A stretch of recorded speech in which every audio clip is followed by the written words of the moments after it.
This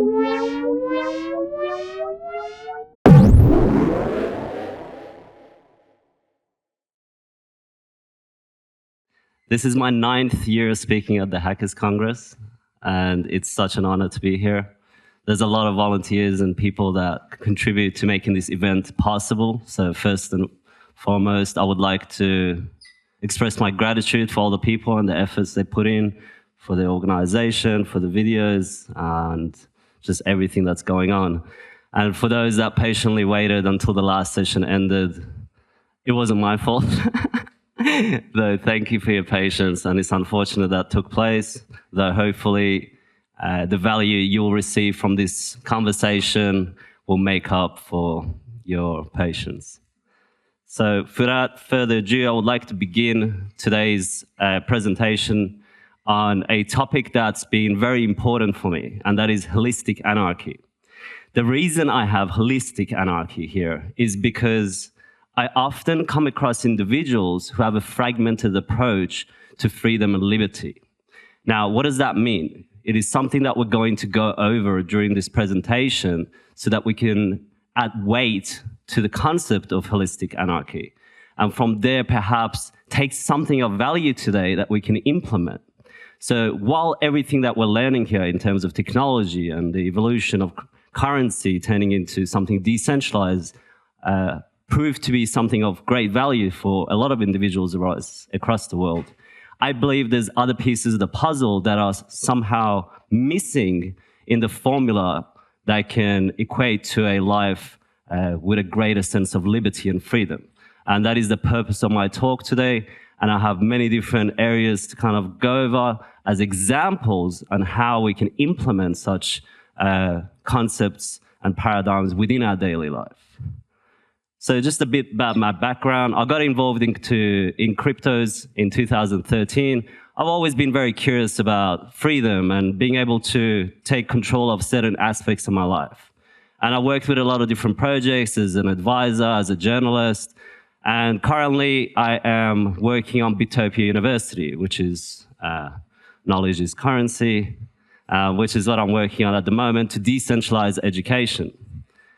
And for me, this is a very important project. It has taken me 10 years of being within the crypto space to come up with this idea and actually implement it and turn it into a reality.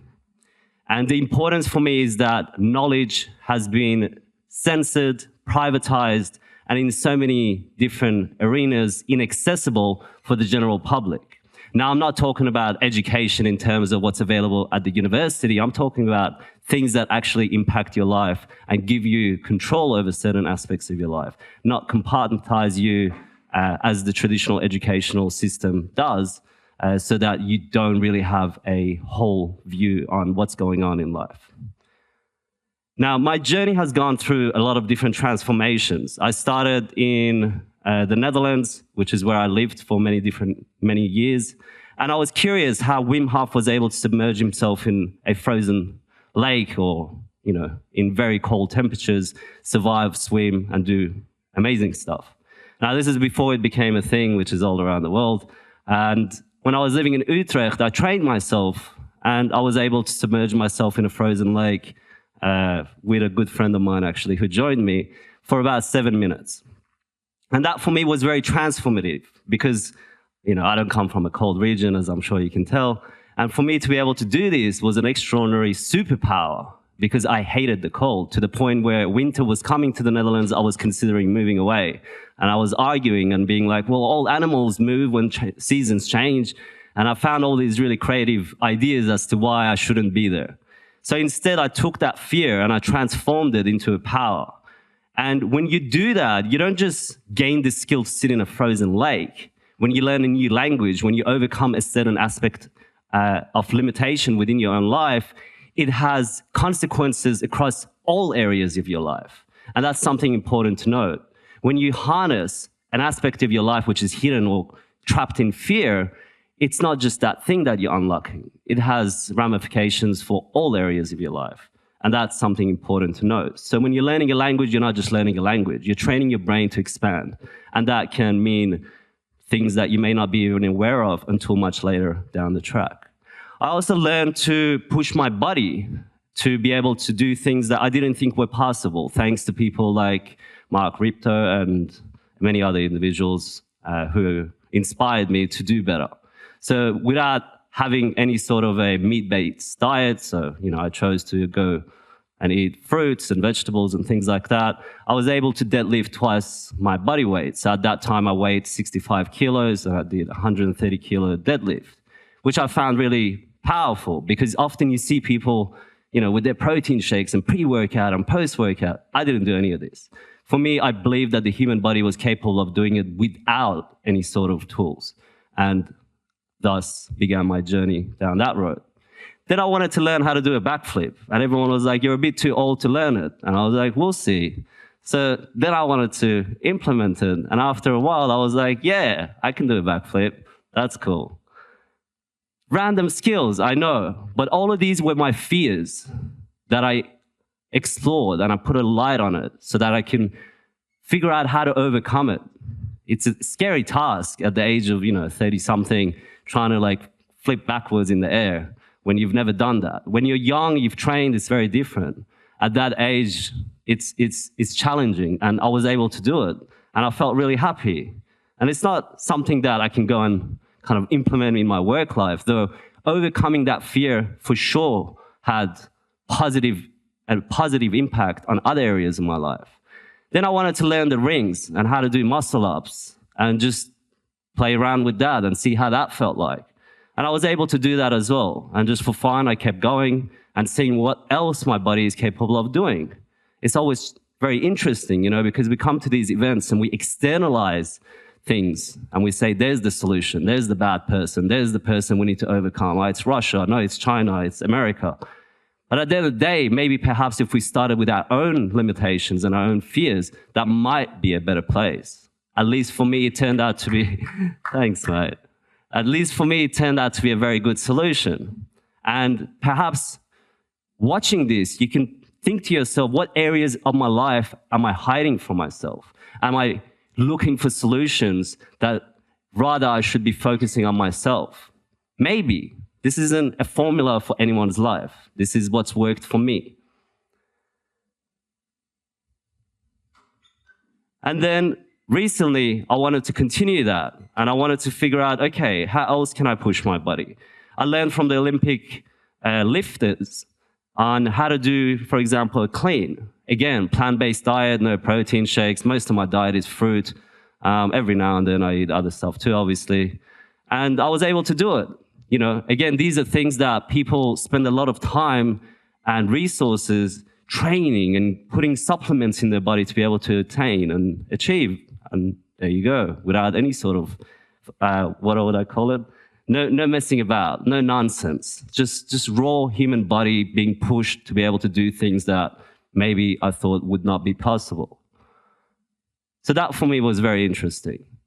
What is my aim with doing all of this? My aim is to remove blockages, because blockages will unfortunately lead us to become that water bottle or alcohol bottle in that stagnant water. And that's not good, because when water is not flowing, it becomes stagnant. It means that there has no direction. There's no longer new ideas. There's no longer a new perspective. It is just sitting there and slowly aging away. Now, I've witnessed this myself from colleagues who got into certain positions and did the traditional path. And I can see them aging because it comes at a cost. So we substitute our life for something. And it's important to note, what is it that we're substituting our life for? So every day we go to work, we do certain things. And a lot of times people are just happy that they're earning something from it. But you're substituting your life for that. And is it worth what you're getting out of it? And that's very important to just consider every now and then. So that we can flow freely, we must remove these blockages. Now, holistic anarchy for me is about applying these principles to all areas of my life. And I'll come to a point which I would like your participation in as well. The invisible wall exists in all areas of our lives. They are merely invisible. And a lot of times there are mental obstacles that we believe exist, and therefore, because we believe they exist, we can no longer progress further. Now, to remove this is up to each individual, whether they want to or not, and explore their own perspective on that. Though for me, I found, for example, through all the things that I did, that I had limitations that I had placed on myself. And this impacted other areas of my life as well. This is a video from the 1990s I just really wanted to include. And I think this video is very fascinating. They want a world government system controlled by the two countries of the United States of America and the Soviet Union in conjunction with the European community, which is forming up. It's from the 1990s, just keep that in mind. Now, with all that information to hand, we're ready to go ahead and see what their plans are. Plan number one is to cancel cash as we know it today. And strangely enough, they have chosen my country, New Zealand, and Australia across the Tasman Sea as the first two countries to bring about this cashless society. And someone says, how do you know they're going to do it over there? Well, first of all, next month, in the month of July the 1st, they're getting rid of all trade barriers between Australia and New Zealand. That will give us closer economic relations. The similar thing to what you have with Canada. You have CER between the United States and Canada, and they're going to bring about a thing called CPR, which is closer political relations between our two countries. Now, they chose those two countries for a number of reasons. Number one is that New Zealand is the first in the world to start the money system every day.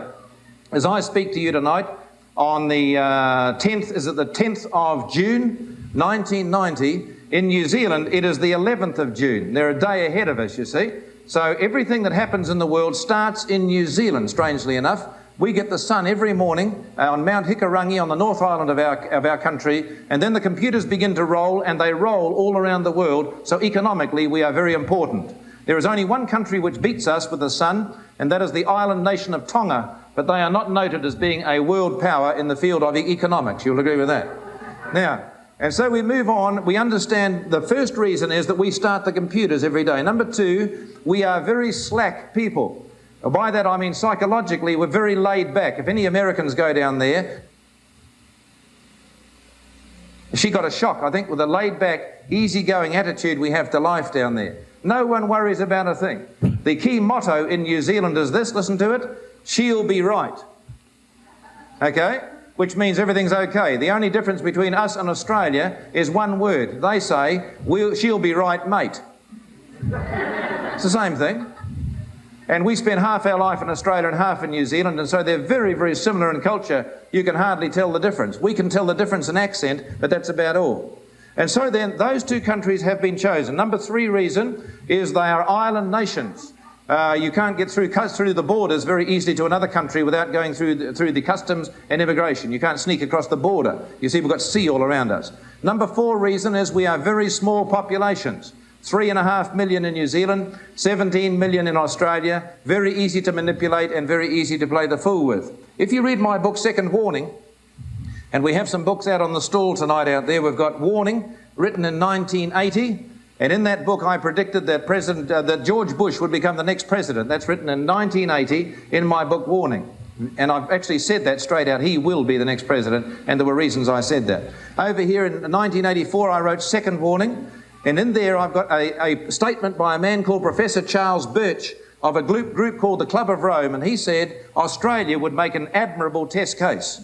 And now I've got a new book out, this one's been out of 1,000. They want a world government system controlled by the two countries of the United States of America and the Soviet Union in conjunction with the European community, which is forming up by the year 1992. Now, with all that information to hand, we're ready to go ahead and see what their plans are. Plan number one is to cancel cash as we know it today. And strangely enough, they have chosen my country, New Zealand, and Australia across the Tasman Sea as the first two countries to bring about this cashless society. And someone says...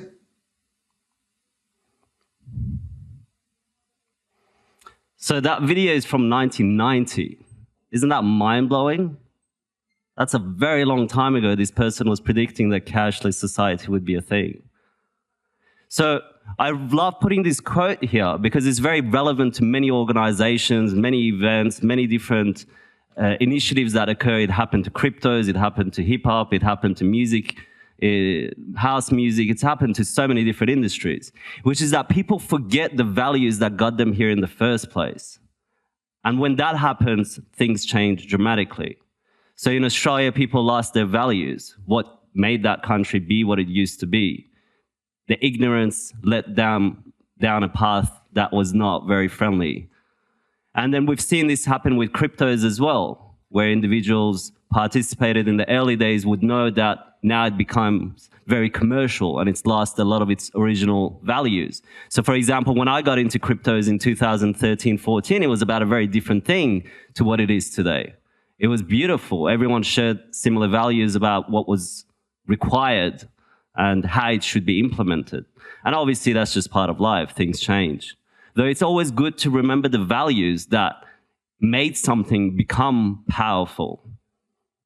The concept of holistic approach for me is about approaching topics and my individual life by looking at all areas of my life, not just a fragmented view. So what I mean by that, and it's something that I see a lot at anarchist events and many different liberty events, which is that individuals focus on one part.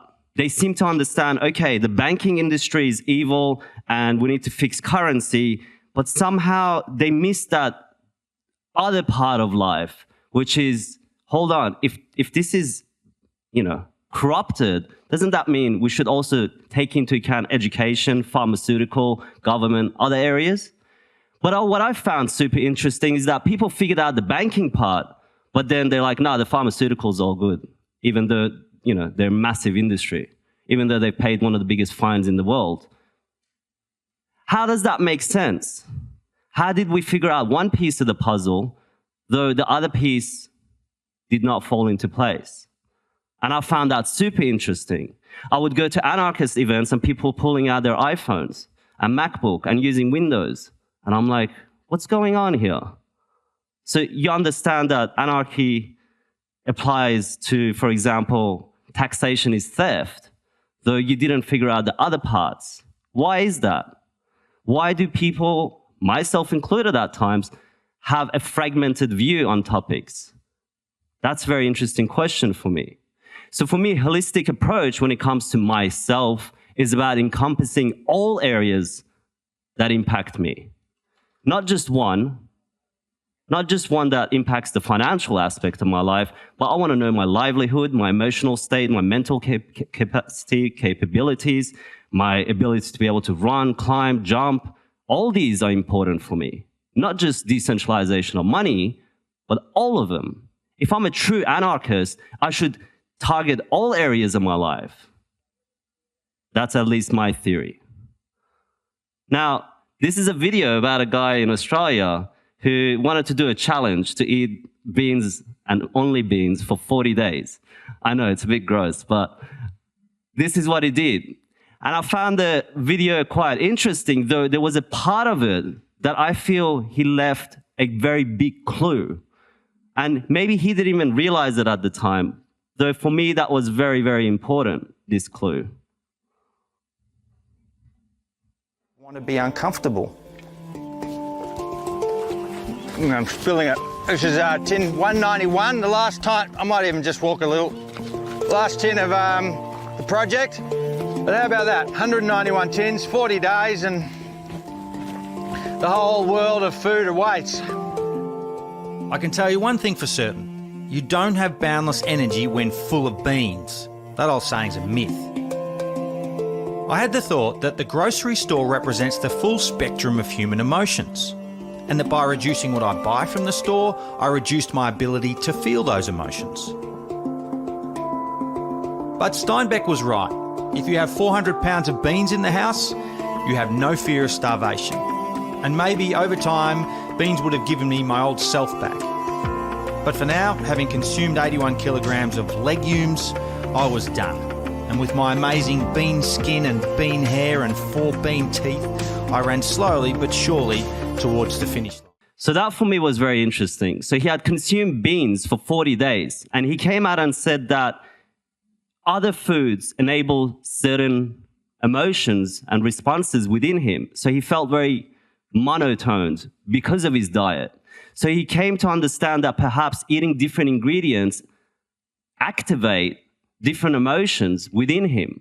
And that's just his experience, and each person will have their own experience. What I found interesting is that, let's say if hypothetically that is true, and our diet is very monotone, so we're eating the same thing every day, or very common things every day, and then we suddenly shift to something that's all different types of vegetables, different colors, fruits, how will that impact our emotions? How will that impact our livelihood, our energy levels, our ability to connect with other people? Is there a connection between what we eat and the variance of it and our ability to be varied? I don't know, though I found it super interesting that his journey with a mono diet turned him into a mono person, and it deactivated other parts of his emotional response. This is a book that I found in Mexico when I was invited to create a DAO for this permaculture community. And the book was very fascinating. And when I was going through it, I noticed this part, which there used to be all these different types of apples. I didn't know that. In my store, it's just these two. But then I noticed that there used to be all these different ones. So this is what I call the illusion of choice. And this happens across many different areas of our lives. Do you want the Samsung? Do you want the iPhone? Do you want Microsoft, or do you want Macintosh?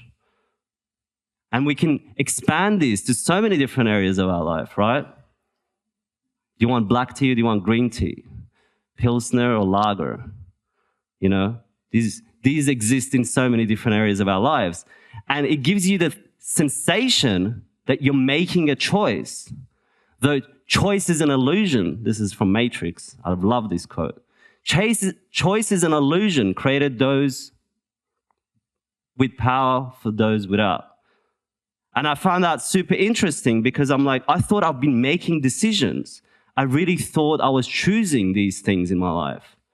Though, how can you be choosing if you don't know the full array of your possible choices? So when you're looking at something holistically, you suddenly go, hold on, what are my actual choices? Is it just what's available in that store that I keep going back to? Are there other options available for me? That's perhaps a good place to start. Asking the question paves the path. But if we don't ask the question, then we'll never find any answers. So it's very important. I learned this from my brother. He said, you know, our mind is like a computer. All you got to do is just give it the right question. And then from there, it will start searching. And I tried that, and I found it super, super interesting because I wanted to know, hold on, what else is going on in our lives that has been sort of turned into this black and white notion? So we see all these information coming out, for example, from the World Economic Forum about how global warming is causing damage and we need to eat insects. That's the best solution they found, right? Eat insects. That sounds absurd to me. Is there a better solution? Is that the illusion of choice we've been given, which is, okay, these people are super smart apparently, and I'm sure they've done research, and the best conclusion they found for the European nation and then afterwards the rest of the world is insect protein? Really? This is the genius minds of our society. They came up with insect protein? Nothing else? Nothing else is on the table for us?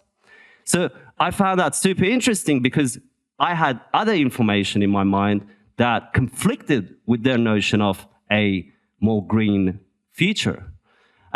My information told me that, hold on, we can grow vegetables, fruits in the desert. And if we can do it in the desert, that means we can do it anywhere. And is this provable? Of course it's provable. This is a photo. This is in Jordan, in the middle of the desert. You know, the soil is full of salt. It does not rain often at all. Jeff Lawton is a pioneer in permaculture. Now, if you don't know what permaculture is, that's fine. We can explore that.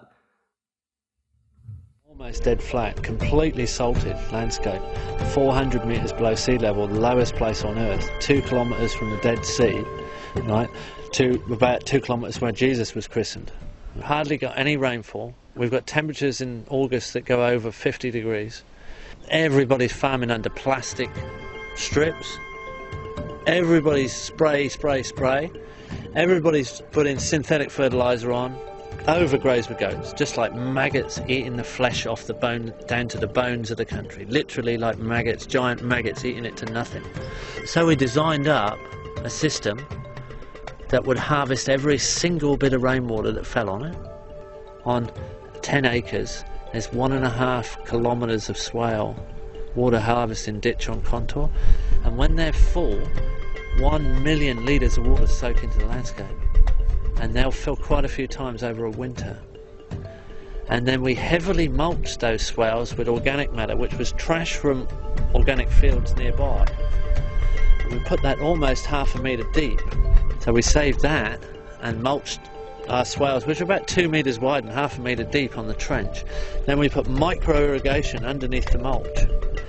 And then on the uphill side of the water harvesting trench, we put nitrogen fixing very hardy pioneer desert trees, which help shade and reduce wind evaporation, and also put nitrogen into the soil and structure the soil for us. And then on the lower side of the trench, we put fruit trees, majoring in date palms as the long-term overstory in the end. And then we put in figs, pomegranates, guavas, mulberries, now some citrus.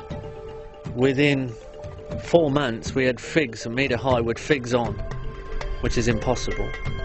We've done a course, male and female course, trained up some locals, and we got a translator who's working for the project. He had his degree in agriculture in the Jordan University, and he got onto his mates and said in the agricultural department, well, you said we couldn't grow figs, we got figs growing and we got figs on them. You better come and test the soil, because no matter what you say, we're either growing in salty soil what we shouldn't be growing, or we've desalted the soil, and we'd like to know what we've done. They came in and the salt levels were dropping, so they became interested. The salt levels were dropping around the swales. They said, you must have washed it through. See, normally put a huge amount of water on and wash the salt through to the lower levels, which just makes the groundwater more salty. In the end, you'll salt it 20 metres deep if you keep doing that, and then it will take 1,000 years to recover. And we used only 1/5 the amount of water. So the water, they thought we'd washed it all through. No, we'd used 1/5. That really got them when they realised how much water we hadn't used.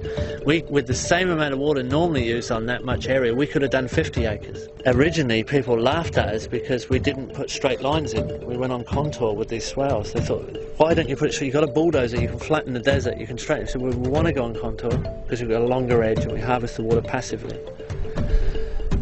Then we planted more non-fruiting trees than we did fruit trees, so they laughed at us. Because we were planting unproductive things, more than productive things. What's the point, you know? In soil that won't even grow anything, so, you know. And then we covered all the inside of the swale with a huge amount of mulch, where they scrape all their organic matter off and burn it, like most traditional agriculture. In the middle of winter, we got a funny email saying, we've got a problem. We've got mushrooms growing in the swale. Well, they called it fungus, but when we saw a photograph of it, it was mushrooms, because they'd never seen mushrooms, because they'd never had that much humidity in living history in the soil. And when you open up the mulch, there's all these little animals there, you know, there's little insects, and the soil has come alive. And the fungi net that's underneath the mulch is putting off a waxy substance, which is repelling the salt away from the area. And the decomposition is locking the salt up. And the salt is not gone, it's become inert and insoluble. So we could regreen the Middle East, we could regreen any desert, and we could desalt it at the same time. And if we can do it on an insignificant, flat, little bit of 10 acres of flat desert, if you give us something with catchment, or a wadi, or a canyon, or any of those erosion gullies, we can turn it right around completely. You can fix all the world's problems in a garden. You can solve them all in a garden. You can solve all your pollution problems and all your supply line needs in a garden. So that's fascinating for me. This person did this in Jordan. No water, absolutely terrible soil. So that's what holistic anarchy is for me. It's really finding out the key components of all areas of my life. Not just the financial aspect, not just the crypto part, but my food, my conversations. What am I reading? Who am I with? Where am I? And this shows me that this can happen anywhere. And if this person did it in the desert, why isn't this a topic being discussed? So then it makes me think, so the same thing that happened with cryptos is happening in other areas of life, which is that it's not a lack of solution. It's just the people that are dominating those fields have a very different notion of what's going on. And that for me is interesting. So then I start to question, where else is this happening? Is it just in terms of agriculture versus permaculture? Is it just finance? Is it in the pharmaceuticals? Is it in education? Where else am I being fooled to participate in this paradigm referred to as the illusion of choice? That was very fascinating for me. So the fragmentation of the mind occurs quite often in society, which is that people go through a particular field or training and their mind becomes fragmented. So therefore, you're unable to see the problem as a whole, and you see parts of it. So for example, when we're dealing with cryptos, people believe that perhaps via cryptos, their lives will be changed, that society will change. And while money is a very big component of that change, there are other pieces of the puzzle, in my opinion, that are missing. And that's been my pursuitment. So that's kind of become my mind, you know, going through Alice in Wonderland kind of a scenario, trying to find out what's going on, who's where, who's hiding the clues, all these mazes everywhere. Though the answers, once you find them, are very simple. Like what he described was very simple, right?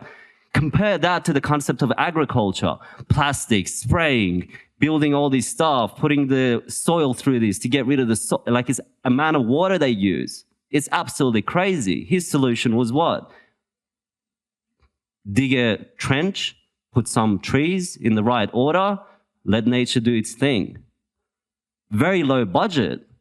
So why isn't that being proposed by the World Economic Forum and the European Union and other people within our societies? Why isn't such a simple thing being proposed, yet eating insects is on top of the list? It's interesting. Almost makes me think of central bank digital currencies, maybe.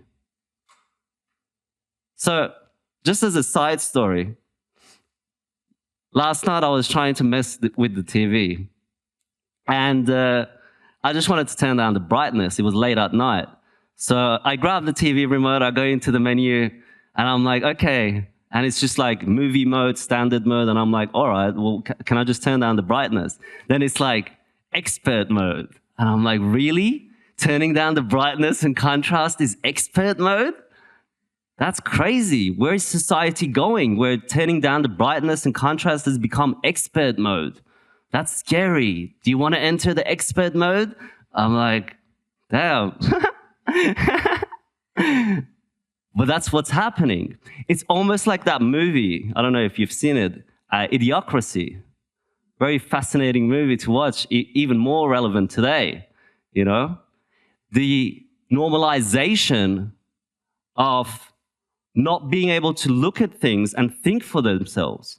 We're almost entering an era where people think, oh, I don't have a degree in that, so I can't have an opinion. Really? I didn't know that. I didn't know you had to have a degree and wear a suit to have an opinion. It's from a Bliss and Esso song. But that's just what's happening. People have been made to feel as though they can't talk about things unless they have a degree in it or unless they're an expert. Apparently, I was an expert TV user, but being able to change the brightness. I'm not. It's just a TV. It's just brightness. But that's the way it happens. So then I started applying these notions of transparency and open source, and I'm like, hold on. If I like open source and I like transparency, am I applying this to other areas of my life? Am I looking up ingredients? Like, how many people in this room appreciate open source? Please put your hand up. Almost every single person. Now my question to you is, and it's not personal if it's not, it's just something to think about. Do you also apply the principles of open source to what you consume? Do you check the ingredients of the food you eat? And if not, why don't you? Why is that conflict exists within our lives sometimes, where we're so fond of open source? So what is open source? Open source for me is the ability to know what's inside a software. At least have the ability to check, if you can. So then I noticed there's people that love that, but then they will eat whatever is in front of them. They won't even ask, hey, what's in this? Just a simple question. What is in this? What ingredients did you put in this? So then if you don't do that, are you supporting proprietary food? Are you supporting spyware food that you don't know what it's going to do to you? So then why is that? How did we figure out the first piece of the puzzle, which is I like open source when it comes to software, but when it comes down to our well-being, suddenly I'm cool with proprietary? That's what I call the fragmentation of the mind. That's why it's important to be holistic. Now, I find that super fascinating. So if I was to apply it then, does that mean if I choose the wrong words to speak and write, am I poorly coding my life?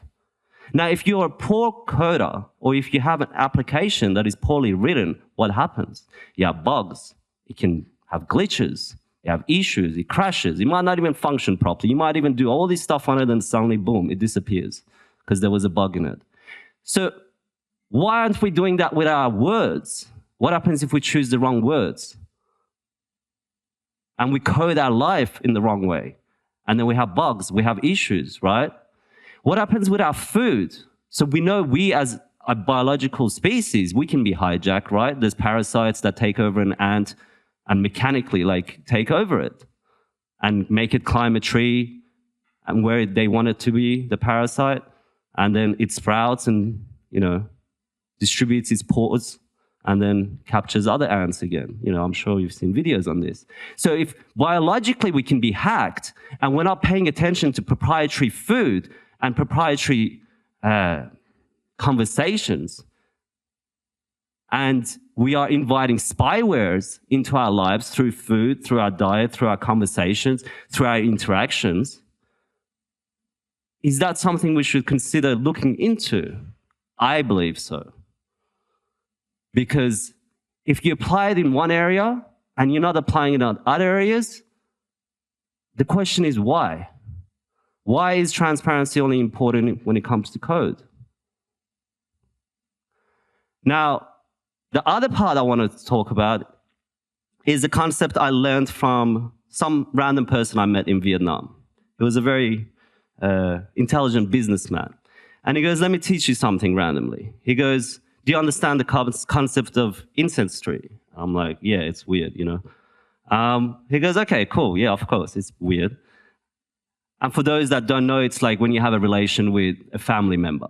So, if you marry your sister or have a kid, sort of thing like that. Now, what he wanted to teach me was, what if you apply that to business and relationships? He said, do you notice often businesses become stagnant because they invite the same kind of people to work with them that feels familiar? But this is very dangerous because then you no longer have new ideas. No one is challenging you because you created an echo chamber. Let's say you're a crypto enthusiast and you're speaking to someone and they don't like cryptos. You're like, nah, I don't want to be around that person. But maybe that person is exactly the person you need to help you understand how to make your project or make your product or business better, because now you're inviting a new perspective. So he taught me to look at business holistically as well, which is not to surround myself just with people that are similar, but actually invite individuals that will challenge my notions. That's very healthy. Now, back onto a different tangent. I started looking at other things, and I became super interested in this notion of blue zones. There was a person who did some studies and found out that in particular regions around the world, people lived especially longer than compared to other regions. And he wanted to find out why this was happening. So in one particular aspect, he was looking at Sardinia, where there was a large number of people who lived in, let's say, 100 years plus, So centurions, I think they call them. And they figured out some things. For example, contribution to that, they guessed, was the steepness, because where they lived was very mountainous areas. So these people in their 90s, 100 years old, every day they're going up the hill, down the hill, up the hill. Other things was control of stress. They were just living a very relaxed life. Care for elders. The elders were among the young. And a healthy diet. And the guy was thinking, oh, they're eating really healthy stuff. But it was just like pasta, fruit, vegetables, simple stuff. It wasn't something like, you know, organic from the market every day sort of thing. But what I found super interesting about this is that this is an inversion of what's happening in Australia. And I'm sure you can relate depending on where you are. Where in Australia, as soon as someone gets old, you move to a single-story house, right? You're like, no more stairs, you're getting old. It's not good for your knees. But hold on, these people are living over 100 years, and every day they're walking. None of them had a walking stick even. Maybe one did or something, but none of them really, from what I saw, had it. So why in Australia then, and the US and Canada, are the old people stopping climbing? No, it's bad for my knee. The doctor said it's bad for my knee. But what's going on? The other thing I found super interesting is care for elders. In Australia, as soon as people get old, they go into a nursing home. Absolute detachment from family, from the young generation. I found that super interesting too, whereas here they were celebrated. There was the young generation, the mother, and then the grandmother. And that seemed more natural to me. I'm like, okay, so you're meant to be in one ecosystem. Because you're copying, it's the blueprint, right? You don't want to disconnect the younger generation from the old. Whereas in Australia, it's like, they're just old, don't worry about them, they're just saying nonsense. But that's how wisdom was passed down. So I found that really interesting because it opposed the notion that is happening in Australia and a lot of Western countries. So I came to this point, which I found really powerful. The greatest enemy of knowledge is not ignorance, it is the illusion of knowledge. So I found this more and more relevant the more I got involved with various communities around the world. I realized there's a lot of people who think they know shit, but maybe they don't. And that I found more dangerous than the person who is ignorant. Because when you have a person who assumes that they have the absolute truth of what is happening, and they base their life on that ideology, that's a dangerous person for me. Because there's no room for error. Now, everything I put here, I'm open to be challenged on. I haven't invested my life in this. It's just so far that's what I've gotten up to. But for me, it's interesting when I meet people. Like 4 years ago, I was in Rotterdam in Netherlands. And there was a guy who was doing a presentation on Ethereum. And he's like, no other coins will exist. Only Ethereum will exist in the future. And I go, wow, whoa. It's a big call. You know, you must have like one of those glass balls or something, but not a very good one. So I asked him, I go, how can you say that? How can you say no other project apart from Ethereum will exist? I go, do you think that's healthy to think like that? And he thought about it and he's like, yeah, nothing else will exist. I'm like, okay. Obviously that didn't turn out to be true. Though it is an example of this, because often we have people who really with certainty say things. And I have been humbled so many times to realize maybe I don't know shit. And I think that's healthy. I think it's okay to leave 10%, you know, like dedicate yourself 80, 90%, just leave 10, 20% space for maybe all of that is false.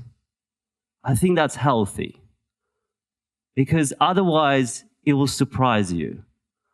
Now, I learned this from a very good friend of mine in the Netherlands, and it has stayed with me since he said it probably 8 years ago, and even more so nowadays. He said, never let your arrogance lead you towards ignorance.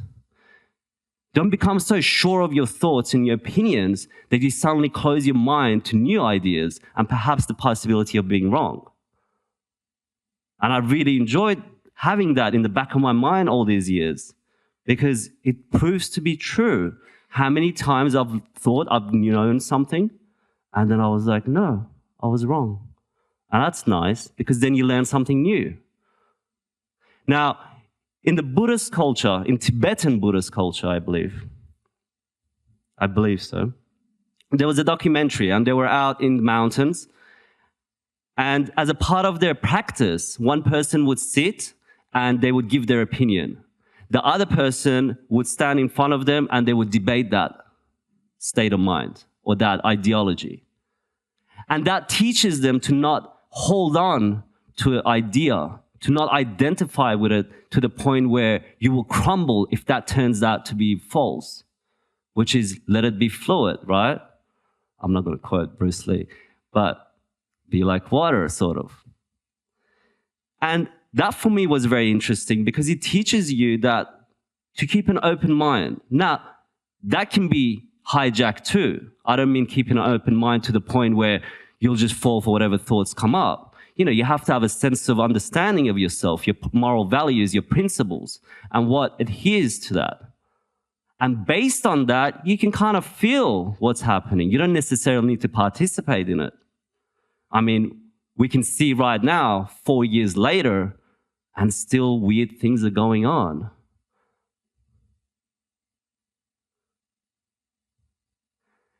This video for me is very important because it kind of encapsulates a lot of the ideas that I have in a very beautiful way, and in a way that I personally don't believe I can match. It's about understanding what is your right as a person and what is the best way to impact society. And I believe the answer always comes back to us rather than anything else. So I'll just quickly play this. We have a problem then. We have a problem that to really, really be independent, to really be an individual, which in psychological terms is called individuation, that's difficult for most people. It's kind of tough. It requires work. It requires, to think and act in moral ways, and oh, that's just too much trouble. I wish there was a halfway, stage. So the media goes, well, there is. We'll sell you the fashion of independence. You can buy into this. You can be a goth, a punk, you can be straight, you can be gay, you can be macho. We'll sell you all sorts of images to decorate your inauthentic life. And that will pacify you, because there is a voice that's kind of screaming inside of you that you're not living an authentic life. We know that. We know that's a tough voice to live with. But you also can't really do anything about it because, you're lazy and you're weak. And you realize what you would have to sacrifice or lose if you really took the true moral way. The way of selfhood and the way of finding out who and what you are. We know that's difficult for you. So what we'll do is we'll manifest a bunch of simulacras. We have a whole industry creating false personas. But if you buy into that, and it's very easy to do that, I mean, it's just a matter of going down to the hairdresser and coloring your hair pink and wearing a couple of earrings and getting a few tattoos and, having a big t-shirt with Anarchy written on it. But you're the last person who even understands what true freedom and anarchy is. But don't worry about that. Well, the world is full of those kinds of people, isn't it? But do you see it being any more free? If that was ever going to solve the world's problems, what happened in the 1960s when everybody was free, quote unquote? Where's the love now? Did it stop wars? Did it stop evil men ruling the world? Did it stop genocide? Did it stop the mutilation of animals and abattoirs? Tell me what one thing that the hippie movement or the punk movement of the 1970s achieved. Well, I'll tell you what they achieved. The leaders of the punk movement are living like pashas and maharajas in $1 million houses over there in Bel Air and also in Los Angeles. Billy Idol has a fleet of Harley Davidsons. That's what happened. That's what happened. But they're wearing a hammer and sickle. We're for the people, peace and love, CND, all that shit. Utter nonsense. Utter nonsense. Maybe the man from within who's completely incognito, who's working within the system, suit and tie, would never even pass them by on the street. Maybe those people will do more damage to the evil status quo than all those hordes screaming for reform, Because it's not just a mass of people label reading, running away into these inauthentic models. It's a small group of educated people, dedicated, passionate, absolutely zero tolerance for the lie, who are from all walks of life, who have spiritually, most importantly, that they are spiritually adept, that they understand what knowledge is. They have reverence for knowledge. They're not just trying to gain knowledge. Any idiot can do that. Gaining knowledge, well, God, the schools are full of it. No. It's a matter of loving knowledge. That's a big difference. Loving knowledge, understanding what knowledge is a whole different thing than gaining knowledge. So there's these fine lines in all of this, very fine lines. And if the knowledge has to be empowering and changing you first, how can you do anything to change another world? Or maybe you don't even have the right. Maybe we're on the complete wrong subject matter altogether. How does anyone even think that they have a right to involve themselves in the life or the lifestyle of anyone else? If you really think about that, you'll find it's pretty preposterous. But at the same time, you do have the right to fix your own life. That, at least we know, is an absolute. You have the absolute right to work on your life. You have the right to make any of the choices that you want to make. So then my work sort of really focuses on that and doesn't stray from that. If it is true that the Illuminati, the child molesting priests, the Templars, and all of these people, what would we think if it is proven or found out that each and every one of these people has the perfect right to do what they are doing? And that you, in fact, have really no right to tell them or anyone else what to do? What happens if that turns out to be the spiritual law? And that the only thing that you have the right to do is to change your own life, regardless of what anybody else is doing?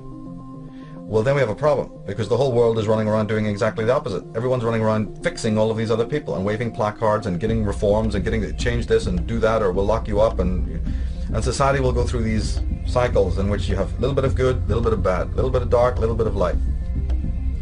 And yet the real work is about you taking care of your own house, your own garden.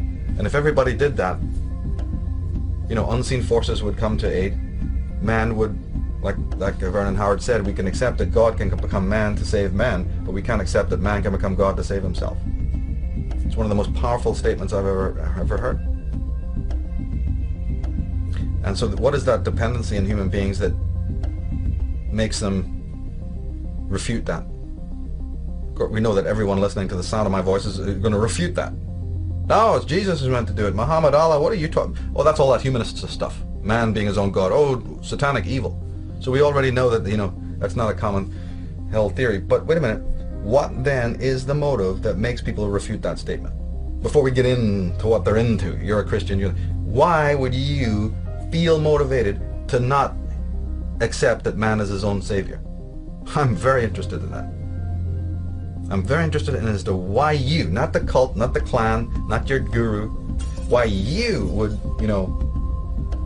have a problem with that. What's in your psychology that has made you in the 20 years of your life, or the 25 years of life, or the 40 years of your life, not have enough brain cells to realize, my God, that's the bottom line? Because in my opinion, if you don't accept that, you are an unsane person. You're not insane, you're unsane. You're toxic, and you need to be quarantined or something. That's really the long and short of it, in my opinion. Then I want to get the crucifix out.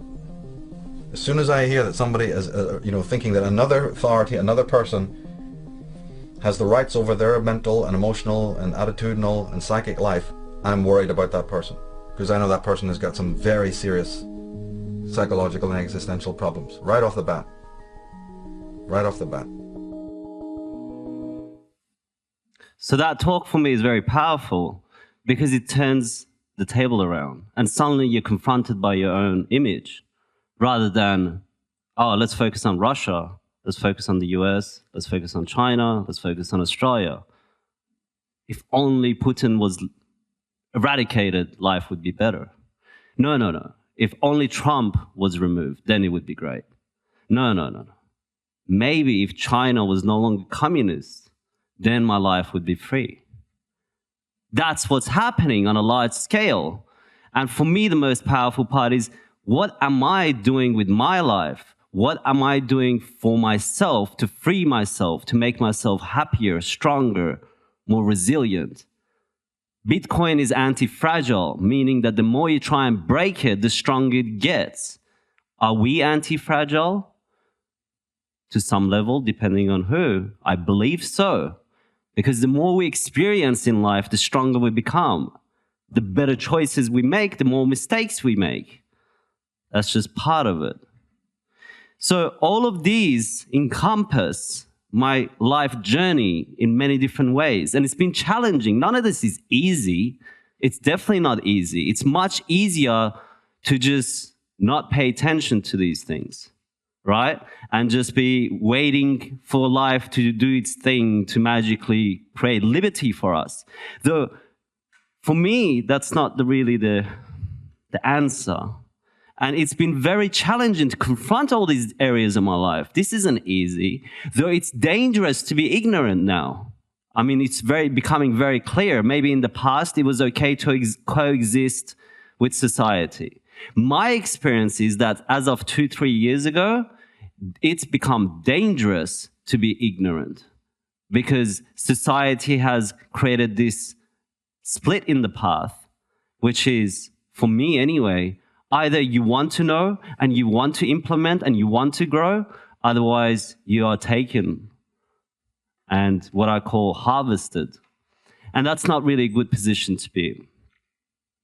Now, I want to go back to the concept of decentralized education, because these are all the topics that I don't see being taught at universities and traditional educational institutions, whereas these are very powerful concepts that can ultimately impact your life in a positive way and allow us to transcend where we are. And all of it has to start with us.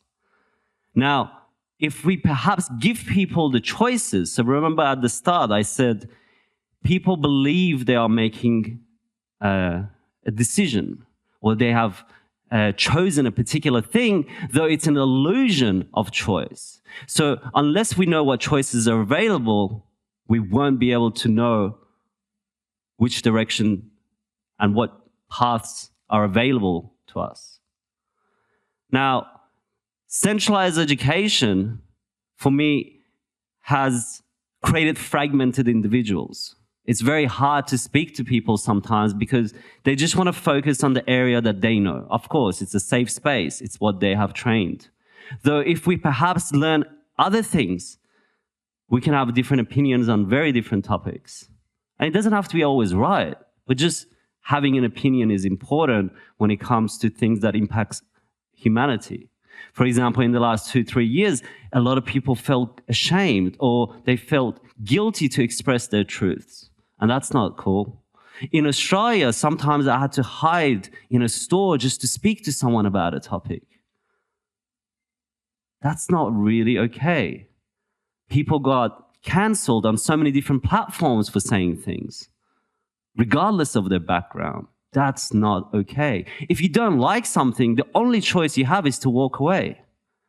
There are many talks at this event. It doesn't mean I agree with every single person, but imagine if I didn't and I go and tell the organizers, hey, can you not let this person come? I don't like what they're saying. It doesn't match my ideology and I find it dangerous. It's like, well, there's the door. Just go outside. It's that simple. Though that doesn't exist in our society anymore because things are being cancelled. And there's a fear element. And now it's almost weird to be into privacy, for example. It's like, are you a criminal? Like, no, just like privacy. So this normalization of these negative elements is becoming more prevalent.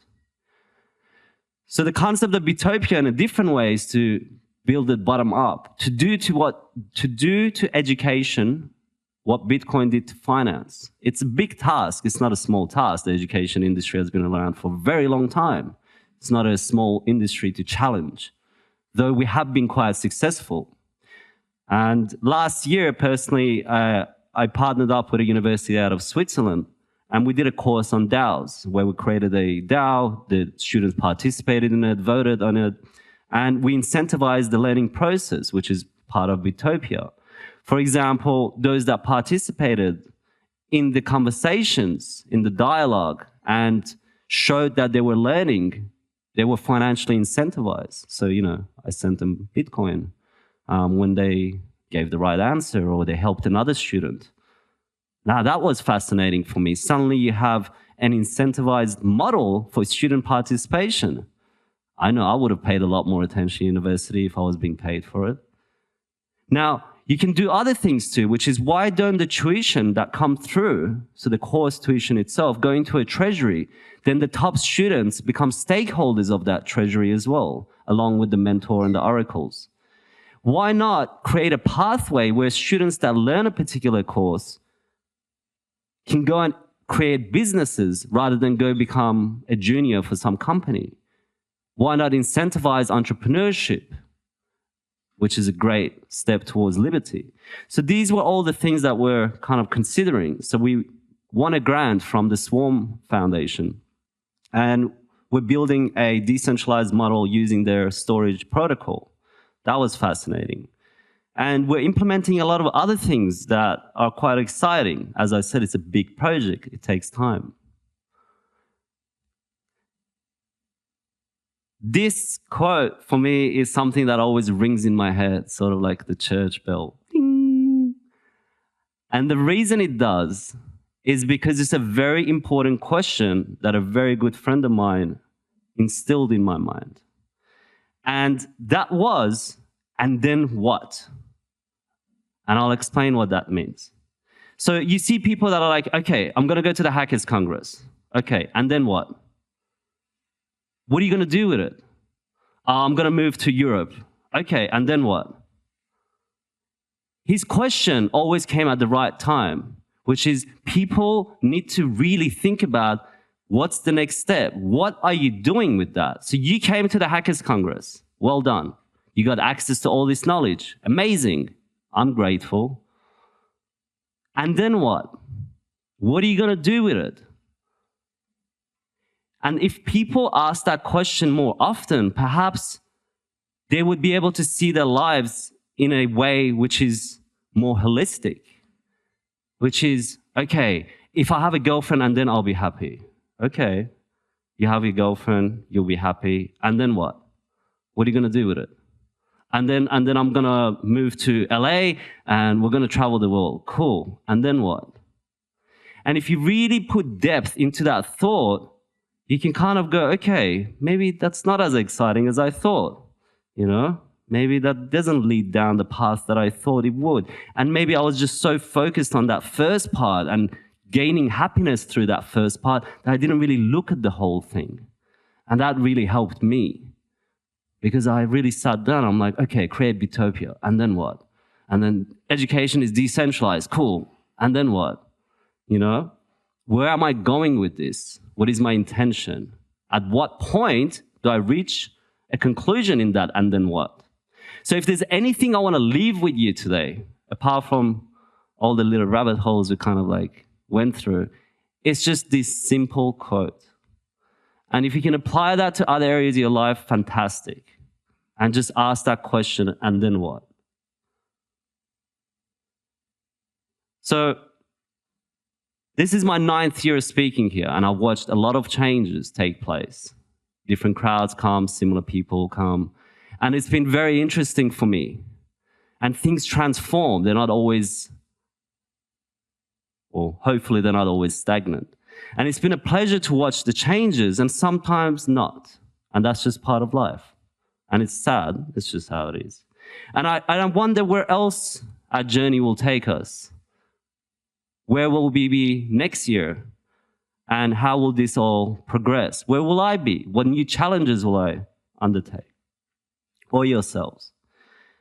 What I can tell you is that I've been at this event 9 years, and many other events, Anarchy in Mexico, and a lot of different freedom and liberty events. And sometimes you get let down. As I said, you know, you go to an anarchist event and people are working on their iPhones and Windows, and you're like, well, maybe we could improve that.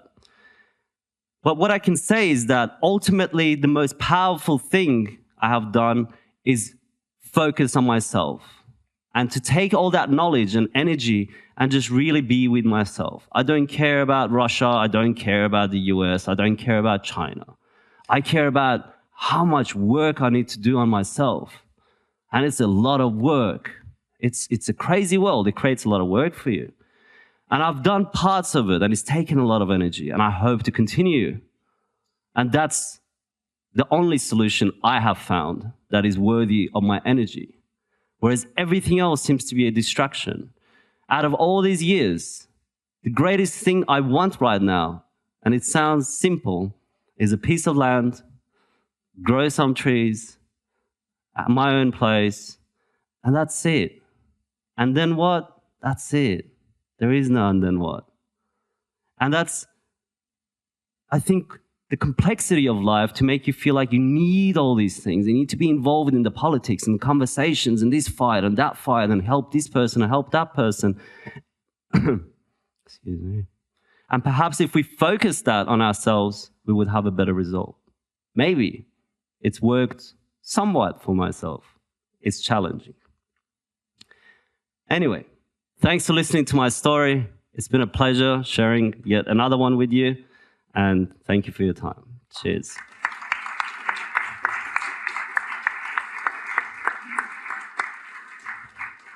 Great, great talk. Maybe we have some questions. I know I do have one question about education.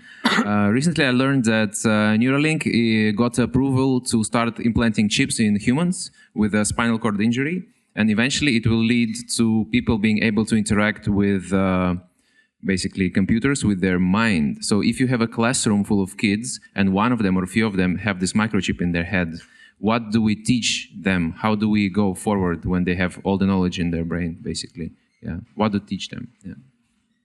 Yeah. Any more questions? Maybe? That's a good question. For me, that's not a path that I'm interested in. So Neuralink and all of these things are, it's going to happen and I have no control over that. It's not something I participate in. Now that's not to say in the future maybe Bitopia won't, be able to integrate such a thing. Though for me, Bitopia isn't about the knowledge that Elon Musk is seeking. Bitopia isn't about taking what's already available on traditional educational senses and utilizing that. It's about giving people access to all these things that I put up that you will never see Elon Musk mention or any university really discuss. So while that may happen, there's a lot of people that are fully against that path, who really want that access to knowledge that can transform their lives. And that's where my focus is. Yeah, I get it. Great. I mean, permaculture, it's super important. And also, feeding your carbon-based structure with the good food is very essential. So any more questions in the audience? Anyone? No? Cool. All right. Then a big round of applause. Thanks. Please. Thank you.